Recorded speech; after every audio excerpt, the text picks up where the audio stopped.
బామ్మరిది మీ ఆరుగురు నాకు అన్నది మా మేనల్లు.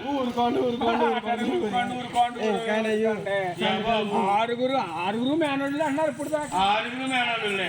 అమ్మాయి మాట నమ్మచ్చు అసలనే. ఇంత పెద్దవారు అయ్యుండి మహారాజు అయ్యుండి నేను అబద్ధం ఆడతాడా? అదే అండి. ఎవరినో మహారాజు గారు బాబు మీరు మాకు మావయ్య అవుతారా?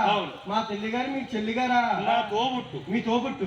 మా తండ్రి గారు మా బామ్మర్ది గారు. ఊరుకోండి మీరు అంటానికి సరిపోయింది.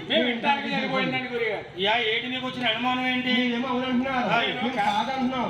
మీరు నిజంగా మీరు మా మావయ్య అయితే మేము పుట్టాం పెరిగాం పెద్దవాళ్ళు అయ్యాం. ఎవరి గుళ్ళు వాళ్ళే కట్టుకున్నాం, ఎవరి రాజ్యాలు వాళ్ళే చేసుకుంటున్నాం.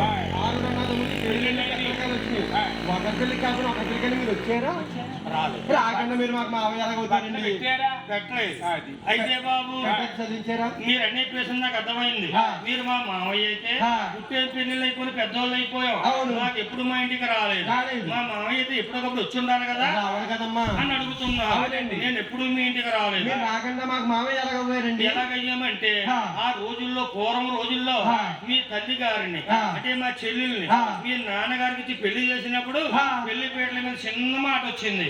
మరి ఎవరో సూర్యవంశ రాజులకి మాటే పొట్టిదాల. ఆ మాట పొడదాలు వచ్చి అప్పటికి మీరు మా ఇంటికి రావట్లేదు. మేము మీ ఇంటికి రాలేదు. మీరు పుట్టారు పెళ్లిళ్ళు అయిపోయి కానీ మిమ్మల్ని ఎప్పుడూ చూడలేదు. ఎవరండి మహారాజు గారు? ఎవరండి మహారాజు గారు? ఒకసారి మేము ఆలోచించుకుంటామండి. మేము ఆలోచించుకున్న తర్వాత చెప్తామండి మీకు. ఒరే యానపై కన్నా వచ్చేయండి రా బాబు. యానండి కొన్నాను. అదిగా ఆయన ఏమో ఎవరంటున్నారు, కాదమ్మా.